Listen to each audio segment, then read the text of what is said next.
Bien, j'en profite pour faire un petit tour dans les colzas qu'on a semés donc l'année dernière. Donc aujourd'hui on est le 20 mars et pour le moment il commence à prendre en montaison. Donc il y a les boutons floraux qui commencent à sortir et on voit également donc les premières méligettes. Donc je sais pas si vous arrivez bien à le voir, mais ce sont ces insectes noirs là au fond là du capuchon floral. Bon, pour le moment c'est le début, on va voir. Donc sur cette parcelle de colza comme sur toutes les autres, il y a association donc avec une variété de colza un peu plus précoce qui est ES Alicia, environ 5%, et qui normalement devrait pouvoir ou permettre de contenir une bonne partie des méligettes si les conditions le permettent. C'est-à-dire qu'on espère qu'il fera quand même plutôt beau pour amorcer la floraison et pas que les fleurs ou les boutons restent fermés trop longtemps pour donc être le moins sensible ou le moins vulnérable donc aux attaques de méligettes qui peuvent tout simplement donc causer de gros dégâts sur la quantité ensuite qu'on va récolter. Bien là le colza pour le moment il est vraiment magnifique, donc j'ai prévu de faire une vidéo sur le sujet, donc je vais pas trop en discuter pour le moment, mais en tout cas on voit que pour l'instant c'est plutôt bien propre sur la parcelle, c'est très homogène avec une belle hauteur de colza. Et puis pour le moment donc c'est assez sain, on va voir maintenant surveiller les ravageurs. C'est vrai qu'on pourra pas faire énormément de choses non plus étant donné qu'on est en lutte biologique, donc on va voir.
Bien, bonjour à tous, aujourd'hui nous sommes le 20 mars, il fait actuellement quasiment 20 degrés, c'est le début du printemps et je suis en train de réaliser le deuxième passage de RC Tri dans les blés qu'on avait semés ensemble en vidéo. Donc voici à l'heure actuelle l'état du blé. Donc au niveau des stades on est vraiment encore en plein talage, on approche l'épi 1 cm et donc là l'objectif c'est de venir étrier une deuxième fois donc pour désherber et sortir au maximum donc les quelques mauvaises herbes qu'il pourrait y avoir.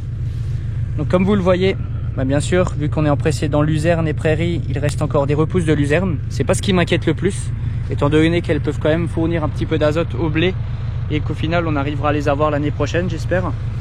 Et on a également donc quelques repousses de dactyle aggloméré qui vient également de la prairie précédente. L'idée c'est plutôt d'extirper, vous voyez, ces petites graminées là qui pourraient ressembler à du régras ou à du vulpin, ainsi que quelques dicotylédones comme on les voit ici. Là, c'est éventuellement donc de la Véronique. Bien, donc là, vous voyez bien la différence entre avant deuxième passage et après. Donc avant, on recommence à avoir donc, comme je vous l'ai dit à l'instant, donc ces Véroniques là qui poussent.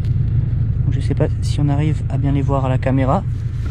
Et on a donc de plus en plus donc de repousses de quelques mauvaises herbes qui sont donc encore au bon stade pour être détruites à la RC Tri. Et juste après donc, vous voyez, on arrive à extirper quand même un petit peu tout en abîmant au moins possible le blé. Donc au niveau du matériel, c'est toujours pareil, je suis avec la RC Tri Heinbuck que je vous avais présenté l'année dernière. Donc quelques petits inconvénients là à mon sens actuellement, c'est au niveau des passages de roues notamment avec la RC Tri. C'est vrai que comme vous pouvez le voir, je roule sur le blé, c'est vrai que là cette zone là, donc ces 20-25 cm là d'épaisseur sont un peu plus tassés que le reste comparé à là. Bon, on va essayer de voir ce que ça peut donner.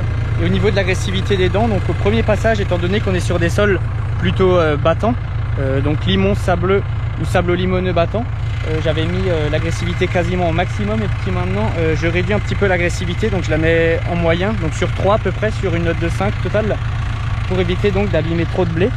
Comme vous pouvez le voir, il y a pas mal de petits ronds dans cette parcelle où au final on a un petit peu moins de blé. Ça c'est dû aux dégâts de limaces qu'on a pu avoir donc l'année dernière sur la parcelle au niveau du semis. Donc effectivement c'était le cas chez pas mal de collègues et notamment en précédent prairies on pouvait s'y attendre. Mais globalement je suis quand même très satisfait puisque les lignes de blé sont quand même plutôt bien visibles et j'espère qu'il va plutôt bien partir. Donc là sur la parcelle j'ai séparé une stratégie de fertilisation en deux. Il y a une partie j'ai carrément pas fertilisé pour voir un petit peu ce que ça peut donner en termes de fourniture d'azote par le sol en précédant légumineuse pendant 3 ans, donc la luzerne ainsi que les fournitures naturelles de ce sol un petit peu plus riche d'un côté de la parcelle et de l'autre. Du coup j'ai essayé donc d'apporter environ 40 à 50 unités donc de bouchons sous forme donc d'engrais organique avec un C sur N de 5 et que j'ai donc apporté il y a à peu près bientôt un mois. Bien écoutez, on va continuer et on va essayer de faire un tour après.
Bon et bien le chantier avance bien, là je roule à environ 7 km par heure avec une largeur de 6 mètres, j'arrive à environ faire entre 2 et 2,5 hectares par heure.